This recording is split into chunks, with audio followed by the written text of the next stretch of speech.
নবপল্লী অ্যাসোসিয়েশনের এই বছর তাদের থিম বৃন্দাবনের চন্দ্রোদয়ের মন্দির। ওটা একদম অরিজিনাল চন্দ্রোদয়ের মন্দির যেমন ঠিক সেরকমই ভেতর বিশাল বড় করেছে এবং খুব ভালো করেছে। মায়ের মুদ্রা দেখো।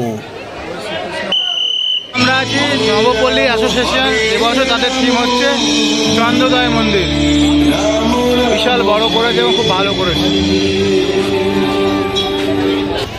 এটা হচ্ছে চন্দ্রোদয় মন্দির, বৃন্দাবনের যে চন্দ্রোদয় মন্দির রয়েছে তার আদলে এটা তৈরি করা।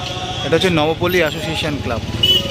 দেখো ওখানে লেখা রয়েছে এবারে ভাবনা চন্দ্রোদয় মন্দির বৃন্দাবনের যে আদলে। অনেকটা জায়গা জুড়ে কিন্তু মণ্ডপটা হয়েছে, অনেকটা জায়গা জুড়ে।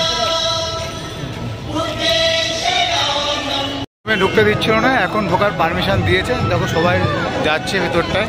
ভেতরটা খুব সুন্দর করেছে, বাইরেরটাও তো বিশাল সুন্দর করেছে, একদম চন্দ্রোদয়ের মন্দিরের মতন, একদম অবিকলে একই রকম মনে হচ্ছে।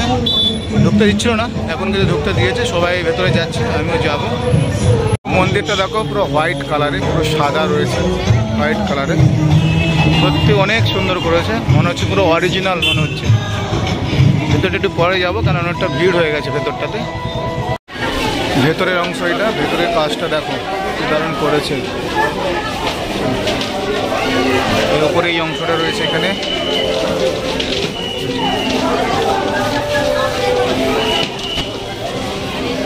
দেখো পুরো ভেতরটা দেখো, পুরো একদম অরিজিনাল চন্দ্রোদয়ের মন্দির যেমন ঠিক সেরকমই ভেতরটায় সেরকমভাবে কারুকার্য করা। এখানে একটা বড় ঝাড়বাতি লাগানো রয়েছে, আর ভেতরে কালারটা দেখো।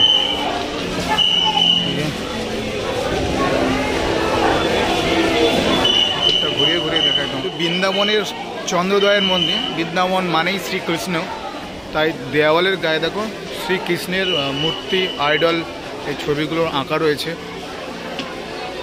চারিদিকে সব দিকের দেওয়ালে শ্রীকৃষ্ণের আইডল রয়েছে। ভিড়টা হতো না, ভিড়টা হওয়ার কারণটা হচ্ছে একটু আটকে দিয়েছিল, এই জন্য বেশি ভিড় হয়ে গেছে। ভিড় খুব একটা নেই, খারাপ করেনি, খুবই সুন্দর করেছে, খুবই ভালো করে। মায়ের মূর্তিটা কিন্তু অসাধারণ হয়েছে নিচেরই, আর উপরে এরকম নীল কালার দেওয়া রয়েছে, আর উপরে শ্রীকৃষ্ণ বসে রয়েছে।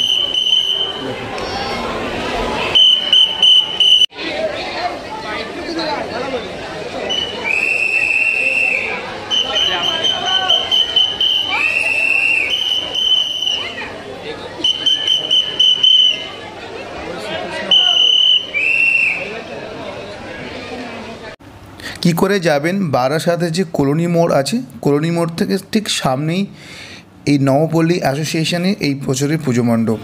ভিডিওটি কেমন হয়েছে জানিও। কথা হবে অন্য কোনো ভিডিওতে। আজকে টাটা, বাই বাই, সবাই ভালো থাকবেন। Thank you.